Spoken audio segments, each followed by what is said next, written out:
Hello everyone, welcome back to a new video of economic lectures. Last class में हमने पढ़ा था problems of central economy. आज हम पढ़ने वाले हैं प्रोडक्शन पॉसिबिलिटी कर्व। तो चलिए स्टार्ट करते हैं। प्रोडक्शन पॉसिबिलिटी कर्व क्या होता है? ये वो कर्व है जो दर्शाता है दो कॉम्बिनेशन को, दो गुड्स के, जो हम गिवन रिसोर्सेज पे बना सकते हैं। तो मैं एक एग्जांपल की मदद से उसको आपको समझाऊंगा।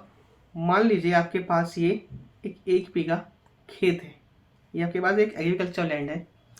इस पर आप दो गुड्स बनाना चाहते हैं। कौन कौन से दो गुड्स बनाने हैं आपको? क्लोथ बनाना चाह रहे हैं और आप वीट बनाना चाह रहे हो।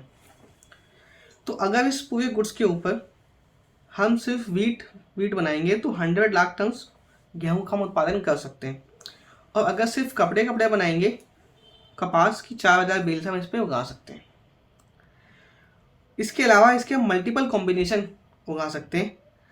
उन कॉम्बिनेशंस के बेस पर जो हमारा कर्व बनेगा उसको ही हम क्या बोलते हैं? उसको ही हम प्रोडक्शन पॉसिबिलिटी कर्व बोलते हैं। तो अगर हम कॉम्बिनेशन ए जो हमारा, अगर हम सिर्फ गेहूं उगाते हैं तो 100 लाख टन हमारा गेहूं बनेगा, लेकिन कपास बिल्कुल भी नहीं होगा। कॉम्बिनेशन ई पे जाए, अगर हम सिर्फ कपास उगाएंगे तो हमारी 4000 बेल्स हो जाएंगी कपास की, लेकिन गेहूं बिल्कुल भी नहीं बनेगा। बी कॉम्बिनेशन के अंदर क्या है? अगर हम गेहूं को कम कर दें, 100 से 90 कर दें, तो यहाँ पे कपास की हम 1000 मिल बना सकते हैं। नेक्स्ट सी कॉम्बिनेशन में चलेंगे तो यहाँ पे 90 में से 20 माइनस किया 70, तो हम क्लोज की 2000 मिल बना सकते हैं।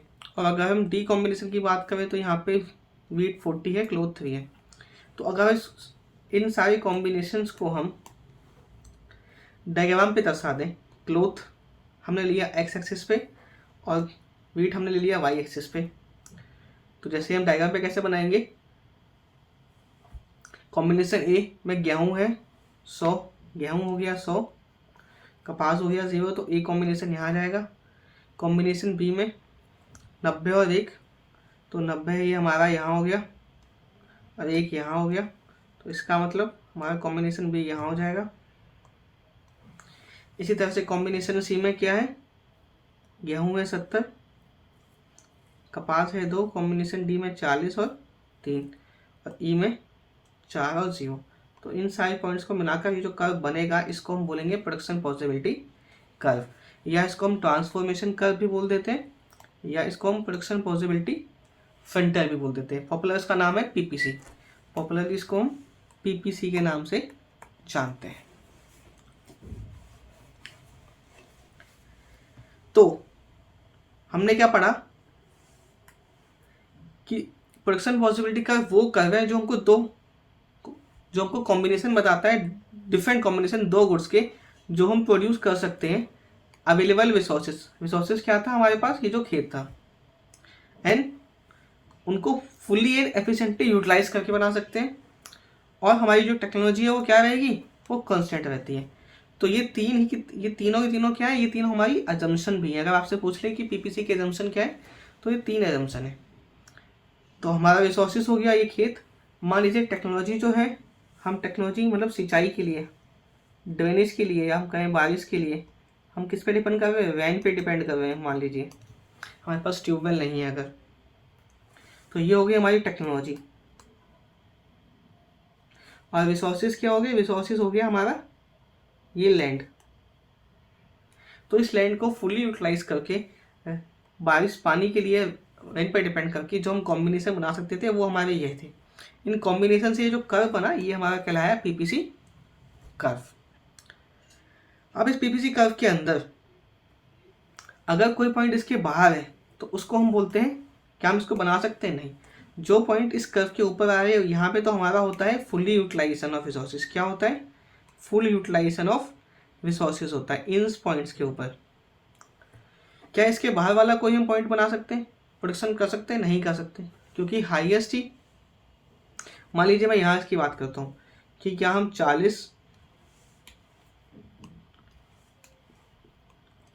40 लाख टन गेहूं और 4000 बेल बना सकते हैं? इस ई पॉइंट को मैं F1 को ले लूँ, क्या बना पाएंगे इसको? नहीं बना पाएंगे, क्योंकि अगर हम सिर्फ क्लोज ही बनाते हैं तो 4 टन बनेगा तो हमारा गेहूँ 0 हो जाएगा। तो इसका मतलब ये जो बाहर वाला प्रोडक्शन होगा इसको हम बोलेंगे ये हमारा नॉन अटेनेबल कॉम्बिनेशन है। कैसा कॉम्बिनेशन है? नॉन अटेनेबल कॉम्बिनेशन हो जाएगा ये हमारा। क्या हम इसके अंदर वाला बना सकते हैं 40 पे 2? हाँ, ये वाला हम बना सकते हैं, लेकिन अगर ये पॉइंट मैं इसको जी पॉइंट का नाम दे दूँ तो ये बना तो सकते हैं, लेकिन यहाँ पे हमारा क्या होगा, यहाँ पे हमारा अंडर यूटिलाइजेशन हो जाएगा रिसोर्सेज का, क्योंकि हम पूरा यूटिलाइज नहीं कर रहे खेत को। क्यों नहीं कर रहे भाई? मैं 40 पे 2 टन बना रहा हूँ, 40 पे तो मैं 3 बना सकता था ना क्लोज को, इसलिए।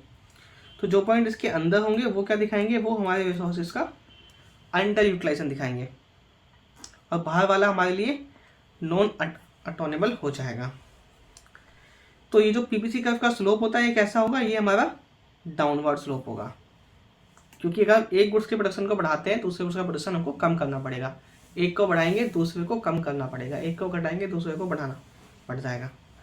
तो ये नेगेटिव स्लोप और डाउनवर्ड स्लोप होता है। अब बात करते हैं शिफ्ट या रोटेशन की। पीपीसी कर्व में शिफ्ट या रोटेशन कब होता है? हमने क्या एग्जांपल लिया था? हमने कहा था कि जो हमारा रिसोर्सेज है वो कितना है? वो 1 बीघा खेत है। मान लीजिए ये जो 1 बीघा खेत है ये बढ़ जाता है और हमारे पास रिसोर्सेज इंक्रीज हो जाते हैं, हमने इतनी लैंड और परचेज कर ली, तो हमारे पास ये 1 बीघा था और हमारे पास 1.5 हो गया। तो रिसोर्सेज बढ़ने से क्या होगा? अभी हम पहले यहाँ पे अगर वीट बना रहे थे तो 100 बना पा रहे थे, हम कितना बना लेंगे? हम 100 की जगह इसको 150 बना लेंगे। सॉरी, यहाँ पे 100 की जगह हम 150 बना लेंगे, और अगर हम चावल बनाएंगे तो 4 की जगह 6 बना लेंगे। तो इसका मतलब क्या हुआ? अगर रिसोर्सेज इंक्रीज हो जाएंगे तो हम गुड्स एक्स का भी उत्पादन बढ़ा देंगे, 4 की जगह 6 कर लेंगे इसको, और यहाँ पे वाई का भी बढ़ा देंगे। तो हमारा जो पीपीसी कर्व होगा वो राइट वार्ड शिफ्ट हो जाएगा, राइट वार्ड शिफ्ट हो जाएगा।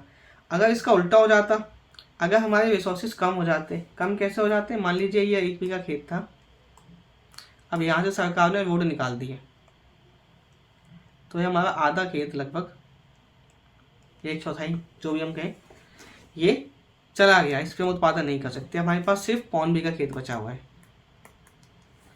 तो हमारा गुड्स एक्स का भी उत्पादन कम हो जाएगा, वाई का भी कम हो जाएगा, तो पीपीसी का हमारा लेफ्ट वार्ड शिफ्ट हो जाएगा। क्या शिफ्ट हो जाएगा? लेफ्ट वार्ड शिफ्ट हो जाएगा। नेक्स्ट बात करते हैं अगर टेक्नोलॉजी में चेंज आए। पहले हम टेक्नोलॉजी क्या यूज कर रहे थे? हम पहले टेक्नोलॉजी के लिए हम क्या यूज कर रहे थे? हम बारिश पर निर्भर थे पानी के लिए। अब मान लीजिए मैंने ट्यूबवेल लगा दिया, हमने क्या किया? हमने ट्यूबवेल लगा दिया। अगर हमने ट्यूबवेल सिर्फ लगाया क्लोज के लिए, गुड्स एक्स के लिए, तो एक्स का उत्पादन बढ़ जाएगा। एक्स का उत्पादन बढ़ेगा तो पीपीसी वक्र का सिर्फ एक्स एक्स वाला राइट शिफ्ट हो जाएगा। अगर हमने वाई के लिए बढ़ाया तो वाई का उत्पादन बढ़ेगा, वाई का शिफ्ट हो जाएगा। अगर हमने दोनों के लिए टेक्नोलॉजी का, एफिशिएंट टेक्नोलॉजी का यूज़ किया तो अगेन ये PVC curve right ward shift हो जाएगा। पहले यहाँ पर था, अभी ये यहाँ पर आ जाएगा। अंडरस्टूड है? जी सर। तो पीवीसी कर्व की 2 बेसिक प्रॉपर्टीज होती हैं। नंबर 1 इस क्या? इसका स्लोप डाउनवर्ड होता है, ये डाउनवर्ड स्लोप होता है। डाउनवर्ड क्यों होता है? क्योंकि अगर हम गुड्स एक्स का क्वांटिटी बढ़ाएंगे तो हमको गुड्स वाई की क्वांटिटी कम प्रोड्यूस करनी पड़ेगी, क्योंकि हमारे पास रिसोर्सेज तो लिमिटेड ही है भाई, खेत तो उतनी है ना। तो इसका मतलब एक बढ़ेगा दूसरा घटेगा, इसलिए ये डाउनवर्ड स्लोप होगा। दूसरा इसकी जो कैरेक्टरिस्टिक होते हैं वो है concave to the point of origin होता है। कॉन्केव कैसे होता है?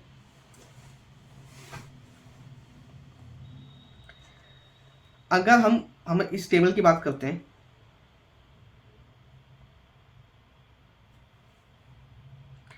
हम यहाँ पे, मैं एक बार जब इसको पूरा डिलीट कर दूं,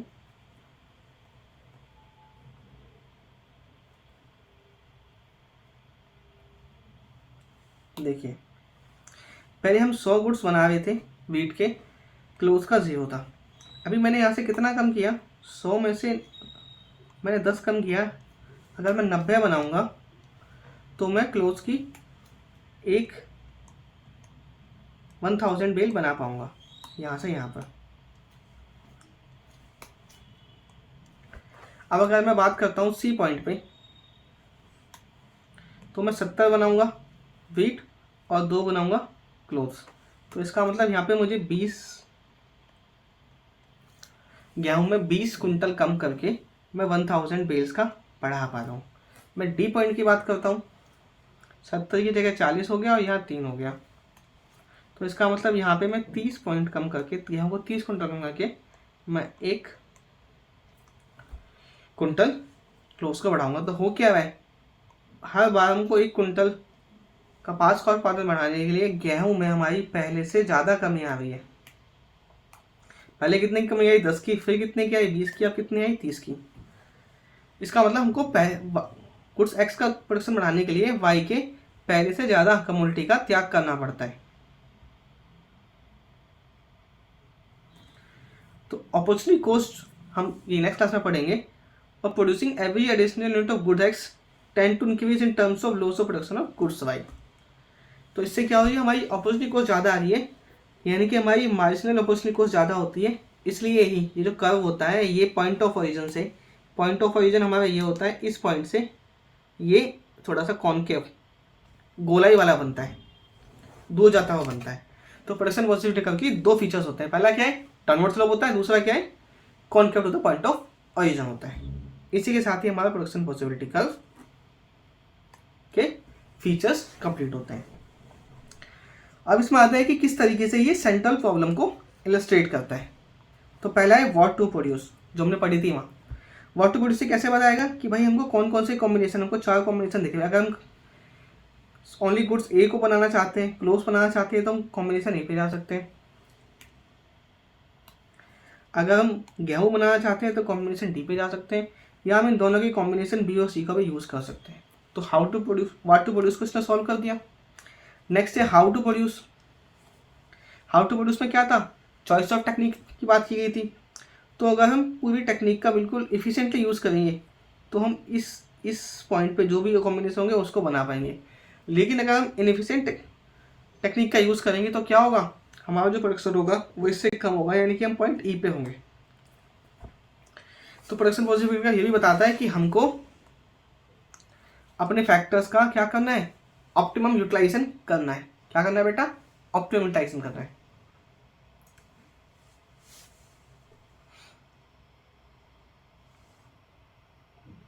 नेक्स्ट है फॉर होम टू प्रोड्यूस, किसके लिए प्रोड्यूस करना चाहिए।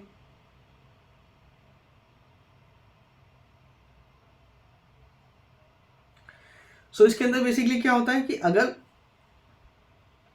हमारा डिस्ट्रीब्यूशन जो होगा वो रिच के फेवर में होगा तो इन्वेस्टमेंट बढ़ेगी, जीडीपी बढ़ेगा तो पीवीसी कर्व भी हमारा राइट वर्ड शिफ्ट हो जाएगा, क्योंकि हमारा आउटपुट जो है वो पोटेंशियल उसका बढ़ जाएगा।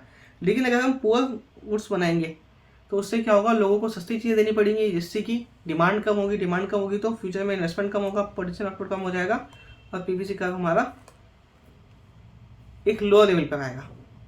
तो ये इस प्रॉब्लम को भी सॉल्व कर देता है। तो पीवीसी कर्व के अंदर फुल यूटिलाइजेशन रिसोर्सेज कहाँ पे होगा, जो पॉइंट पीवीसी कर्व के ऊपर आता है। अगर इसके अंदर वाले कॉम्बिनेशन बनाएंगे तो क्या होगा, अंडर यूटिलाइजेशन होगा। एंड नेक्स्ट लास्ट था ग्रोथ ऑफ रिसोर्सेज की ग्रोथ होने पर हमने बताया कि ये राइट वर्ड शिफ्ट हो जाता है, तो ये तो रिपीटेड हो गया। तो इसी के साथ ही हमारा प्रोडक्शन पॉजिटिविटी कर्व फिनिश हुआ। मिलते हैं अपने नेक्स्ट वीडियो में। वीडियो अच्छा लगा है तो इसे लाइक करें, चैनल को सब्सक्राइब करें और वीडियो को ज़्यादा से ज़्यादा शेयर कीजिए। आपका कोई डाउट हो तो हमें कमेंट करके बताइए। चलिए मिलते हैं नेक्स्ट वीडियो में।